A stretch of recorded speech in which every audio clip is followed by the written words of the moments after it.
হৃদয় জুড়ে দহন পর্ব ২ লিখেছেন মাইশা নুরাইন। কাব্যর অ্যাক্সিডেন্টের খবর শুনে সবাই দৌড়ে হাসপাতালে পৌঁছায়।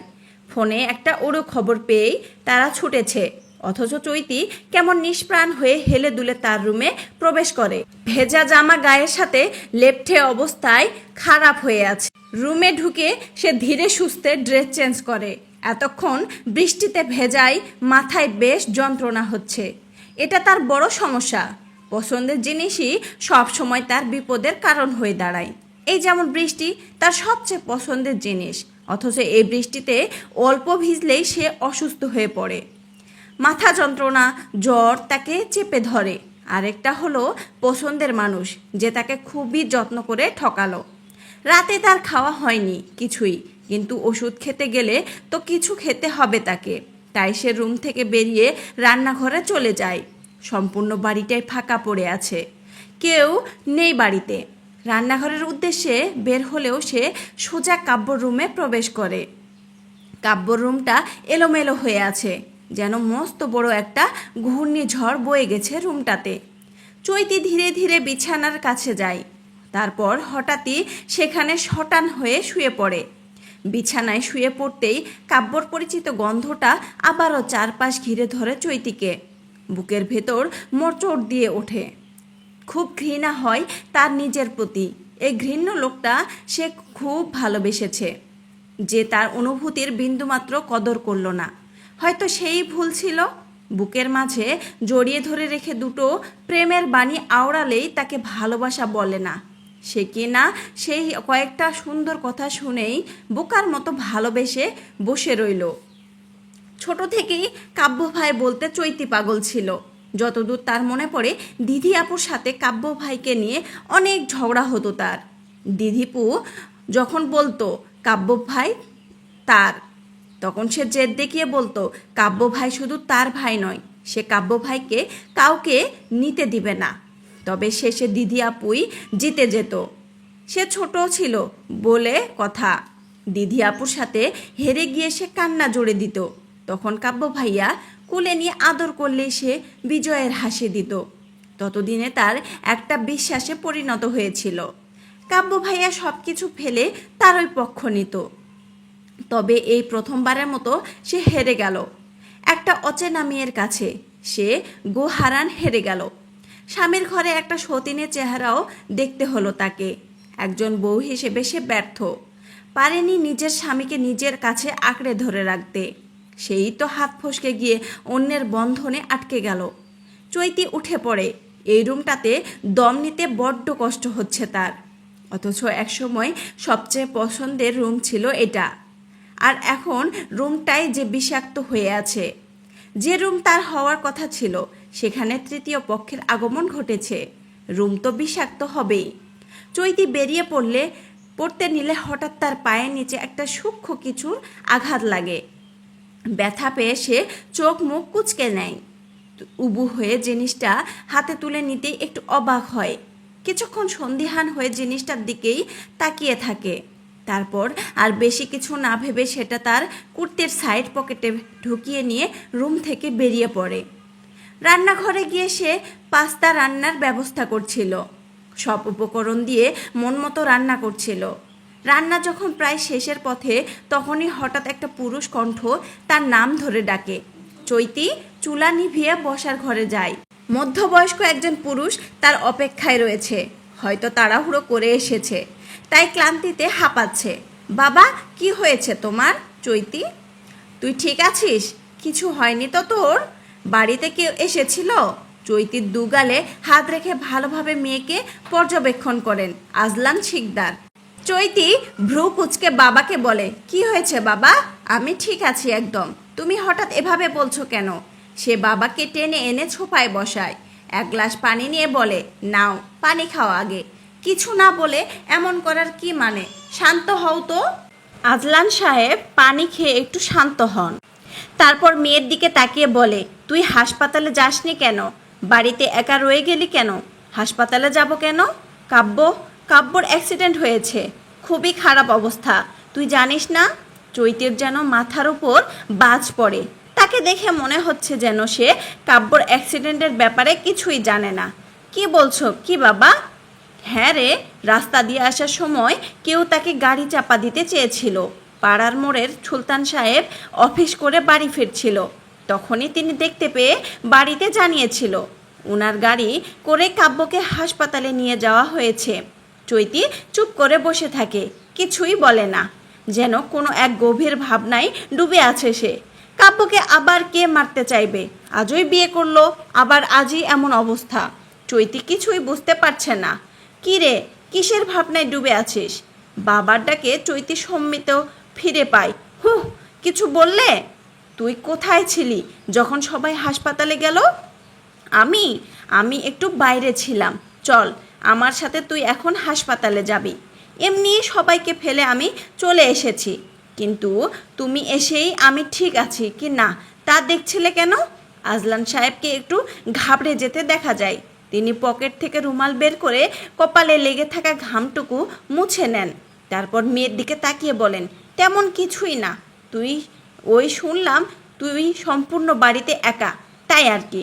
বাবার কথাটা কেমন যেন খাপছাড়া শোনা যায়। এটা তো প্রথমবার নয় যে চৈতি একা বাড়িতে রয়েছে। এর আগেও মা কাকিমা কোথাও গেলে সে একাই থেকেছে। যদিও রাতে কাব্য আর বাবা চলে এসেছে, তবুও এমন সময় তার একাকী থাকায় কোনো সমস্যা হয়নি।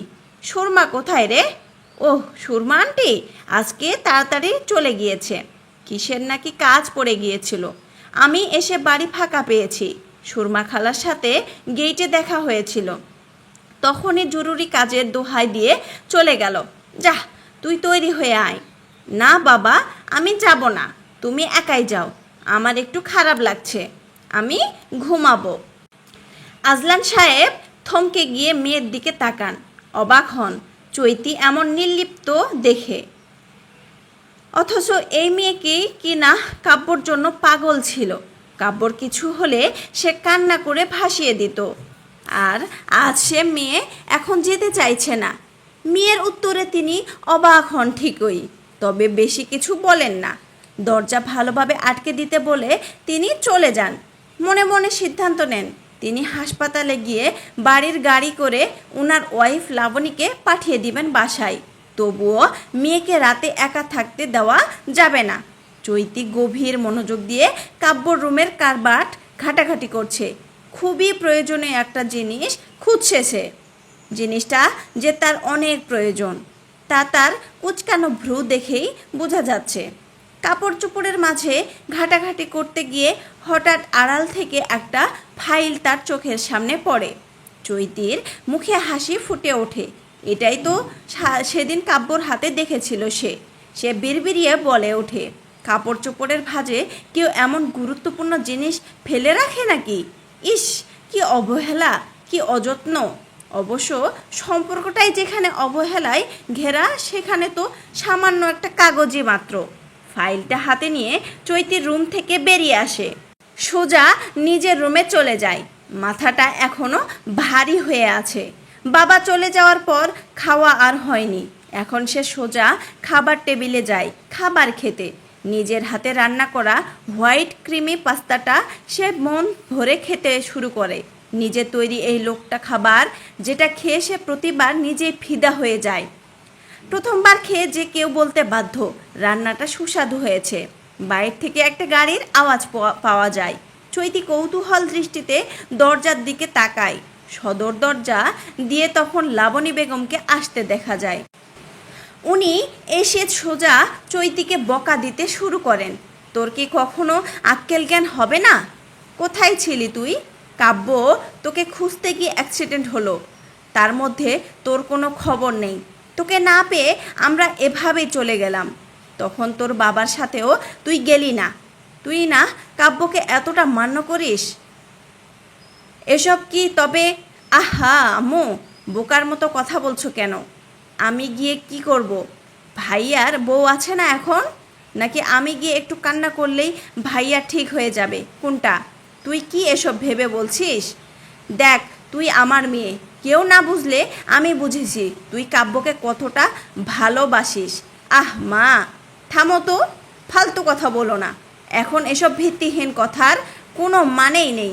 আর শোনো, আমাকে একটা ওষুধ দাও তো, বৃষ্টিতে ভিজে প্রচুর মাথা ধরেছে, খেয়ে ঘুমাবো আমি, ডিস্টার্ব করো না আমায়। চৈতির চলে যাওয়ার পথে তিনি অবাক হয়ে তাকিয়ে থাকেন। কাব্যর এমন হঠাৎ বিয়ে করে আনা দেখে তিনি ভেবেছিলেন চৈতি হয়তো ভেঙে পড়বে, অথচ তার মেয়ে এত স্ট্রং হলো কবে থেকে? ওকে দেখেই মনেই হবে না সে কষ্ট পাচ্ছে। ডক্টর, আমাদের পেশেন্টের কি অবস্থা এখন? দেখুন, পেশেন্টের হিস্ট্রি চেক করে বুঝলাম ওনার এর আগেও একবার পায়ে আঘাত পেয়েছিল। আজলান শিকদার বলেন, জি, এর আগে একবার ওর অ্যাক্সিডেন্ট হয়েছিল, তখন হালকার উপর দিয়ে চলে গিয়েছিল সব। আচ্ছা, তবে এবারের অ্যাক্সিডেন্টের পর ডান পায়ের লিগামেন্টে টান পড়েছে, ফিজিওথেরাপি লাগবে হয়তো। পায়ের হাড়ে দুটো ভাঙা পড়েছে, পাশাপাশি হাতেও আঘাত আছে। বলা যায় আঘাতের পরিমাণ বিশাল। সম্পূর্ণ বেড রেস্টে থাকতে হবে ওনাকে। আমরা আপাতত ব্যান্ডেজ করে দিয়েছি। অবজারভেশনের জন্য আরও 2 দিন এখন এখানে থাকতে হবে ওনাকে। আজলান শিকদার বুঝদারের মতো মাথা নাড়ায়।